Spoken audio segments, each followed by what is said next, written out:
So one of the things we talk about all the time when it comes to Israel is that when you see an Israeli politician, who's just a powerful figure in Israel, when they're speaking in Hebrew, they're usually being more honest.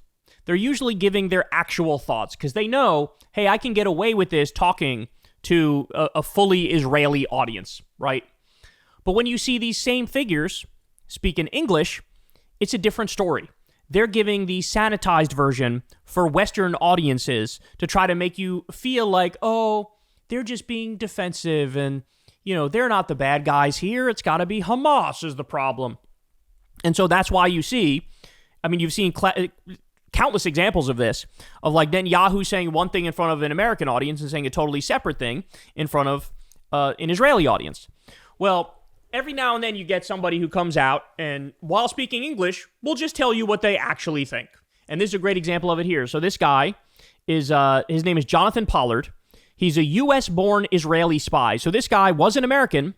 He worked for the CIA. And then when he was working for the CIA, he was illegally spying for Israel, and he got caught doing that. Okay. So this guy's now apparently living in Israel, running for the Knesset.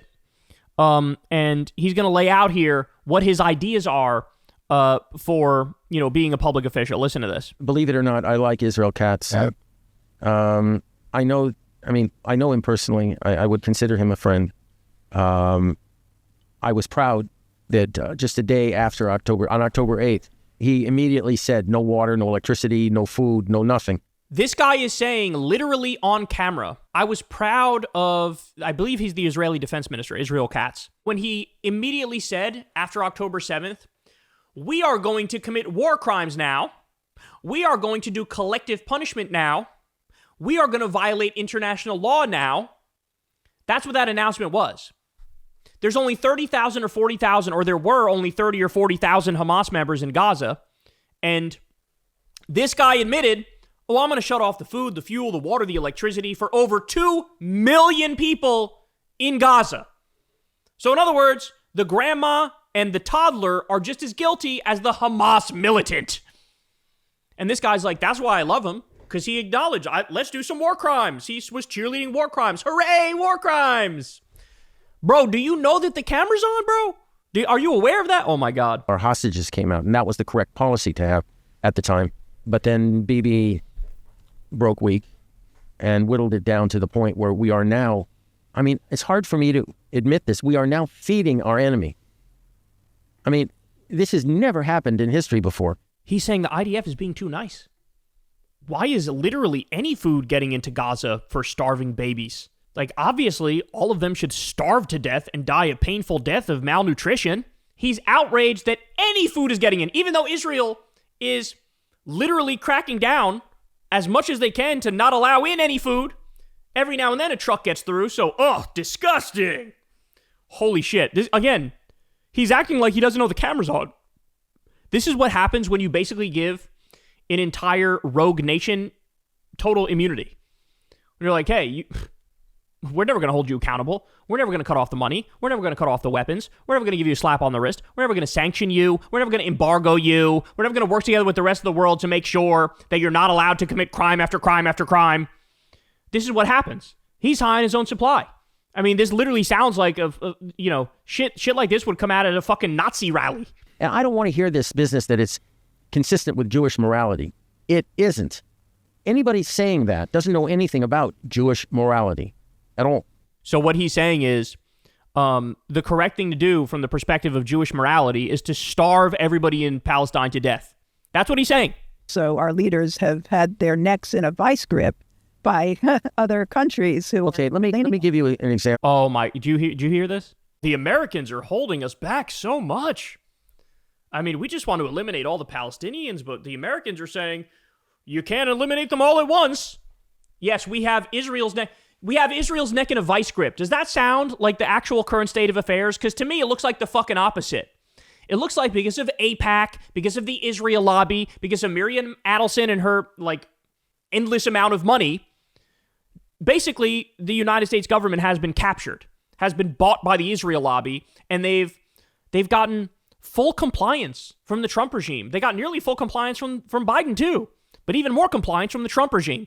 Jesus Christ. Of that, I was criticized very heavily for opposing the ceasefire, the American-imposed ceasefire in Lebanon on us. And I was told by certain people in the government, look, we didn't have choice because we were being threatened with a complete cutoff of arms. So I listened to this, and the individual telling me this said, "You." By the way, this is news if it's true. This is news. I've never heard this before. You're telling me Biden threatened to cut off all the weapons if Israel didn't stop bombing Lebanon? By the way, didn't work. Israel's still bombing Lebanon. Oh my God. Don't believe this or what? I said, well, I believe that the Biden administration, as I called it, did threaten us. But I said, you're mistaken if you think there's never a choice. There was a choice. He said, well, what? Is it to have our weapons cut off? I said, no, let me bring you back to October 1973 during the Yom Kippur War when Henry Kissinger instituted an arms embargo against us. He stopped the aerial resupply of our army at that point to extract diplomatic concessions from us. And what happened? What happened was an A-4 Skyhawk was parked at Tel Nof Air Base with some interesting weapons under its wings. And we told the Americans, take your eye in the sky and take a good look at the airplane that's on that runway. And the next day, the airlift started. So the guy that I was talking... Which airlift? To Israel, the arms airlift. So in other words, we threatened their... We threatened to use unconventional weapons. I'll leave it at that. So he's saying if the Americans try to impose even 1% restriction on us, which, by the way, that's about all that ever happened ever, right? I believe the one thing Biden did is that you can't use the 2,000-pound bombs in Gaza because they kill massive numbers of civilians when each one is dropped. That's the only thing he did. He's saying if they try to reel us in even 1%, just threaten to nuke Gaza. That's what he said. In other words, let's try to force the Americans hey, you can't actually control us. But here's the thing. We actually do, and we can. They seem to have forgotten that in Washington, D.C., because of the Israel lobby and because of AIPAC and because of Miriam Adelson and because of all this money and a lot of these people are ideologically captured Zionists. Think of Mike Huckabee, for example. But we are the bigger nation. We are the stronger nation. We have more money. We have a bigger military. We have more weaponry. We have a bigger weapons industry. In every imaginable way, we actually are the boss. And so if you were to threaten that now, what the reaction should be is immediately telling the world. You immediately go to the world and say, so we were cutting off the weapons because Israel's committing a genocide, and then they said, if you do that, we're going to drop a nuke on Gaza. So I'm coming out here and telling the entire world the exact conversation that we just had. In fact, I would record it and fucking play the tape and say, these are the psychopaths that we're dealing with. These are the genocidal freak monsters that we're dealing with. This is what they believe is okay. This is what they believe is acceptable in the year 2025. We need to disarm the entire country. We need to arrest the top leadership. We need to do it now, and we need the entire world on board in order to do it. Sanction Israel, embargo Israel, stop trading with Israel, recognize Palestine, help us arrest the military leadership and the political leadership, and immediately, let's get those fucking nukes back from them, because clearly they are a rogue nation. And you fucking call them out, you put them on blast that moment, and they're not going to, in that scenario, they wouldn't drop the nuke. But even the horrific scenario that they were to do it, the entire world obviously would basically dismantle the state of Israel and say, this is never going to happen ever again because this is a rabid ethno-state where everybody lost their fucking minds and we're hell-bent on global destruction. By the way, they also can't really nuke Gaza because Gaza is right there by Israel. You nuke Gaza and what? You have nuclear fallout, nuclear winter in Israel and make it so Israel's also unlivable? You can't do it, right? So, but I mean, look at what we're talking about here, bro. This is so fucking crazy what we're talking about right now. Again, this guy should be in prison, just so we're clear. This guy should be in prison. He's a U.S. spy, or excuse me, he worked for the U.S., he was born American, but he was stealing documents and sharing it with Israel. And that begs the question, just how infiltrated is the United States, right? Just how infiltrated is the United States? in our intelligence agencies? How many CIA agents? How many FBI agents? How many of these people are loyal to Israel over the U.S. and were literal spies for Israel like this fucking asshole? It's crazy that he's still around. He's fucking running for office in Israel. He's saying shit like this out loud. I mean, these are criminals. This guy's a fucking criminal. And so he said, is this what you want us to threaten now? I said, absolutely. Except this time I want us to go forward with it if necessary. In other words, let's actually nuke Gaza. Can we all stop, like, fucking pretending now and realize that, like, this is a fucking death cult? That the Zionists are a fucking death cult? Because that's what this is. This guy's in a fucking death cult. He's in a death cult. And he claims, oh, I have a religious right to this land. Like, God told me I can have this land. And you got Mike Huckabee and the evangelical Christian Zionists.